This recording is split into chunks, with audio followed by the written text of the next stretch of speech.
حدیث نمبر 5481 حضرت سمرہ بن جندب رضی اللہ عنہ بیان کرتے ہیں کہ نبی اکرم صلی اللہ علیہ وآلہ وسلم نے ہمیں اپنے غلام کے لیے 4 نام رکھنے سے منع فرمایا: افلاح، رباح، یسار اور نافع۔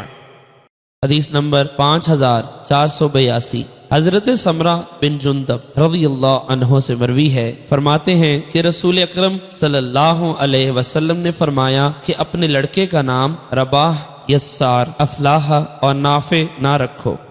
حدیث نمبر 5483 حضرت سمرہ بن جندب رضی اللہ عنہ سے مروی ہے، فرماتے ہیں رسول اکرم صلی اللہ علیہ وسلم نے فرمایا اللہ تعالیٰ کے ہاں پسندیدہ ترین کلام 4 کلمات ہیں: سبحان اللہ، الحمدللہ، لا الہ الا اللہ، اللہ اکبر۔ ان میں سے جس کلمہ کو پہلے کہو کوئی حرج نہیں، اور تم اپنے لڑکے کا نام یسار، رباح، نجیح اور افلاح نہ رکھنا، کیونکہ تم پوچھو گے فلاں وہاں سے وہ نہیں ہوگا، تو کہنے والا کہے گا نہیں، یہ 4 ہی کلمات ہیں، ان سے زائد مجھ سے نقل نہ کرنا۔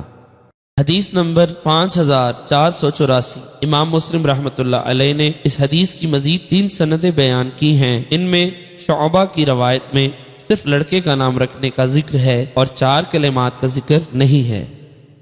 حدیث نمبر 5485 حضرت جابر بن عبداللہ رضی اللہ عنہ بیان کرتے ہیں کہ نبی اکرم صلی اللہ علیہ وسلم نے یا علا، برکت، افلاح، یسار، نافع اور ان جیسے دوسرے نام رکھنے سے منع فرمایا۔ پھر میں نے دیکھا کہ اس کے بعد آپ خاموش ہو گئے اور کچھ نہ فرمایا۔ اس کے بعد آپ کا وصال ہو گیا اور آپ نے ان ناموں سے منع نہ فرمایا۔ پھر حضرت عمر فاروق رضی اللہ عنہ نے ان سے منع کرنے کا ارادہ فرمایا، لیکن اسے ترک کر دیا، یعنی عمل نہ کیا۔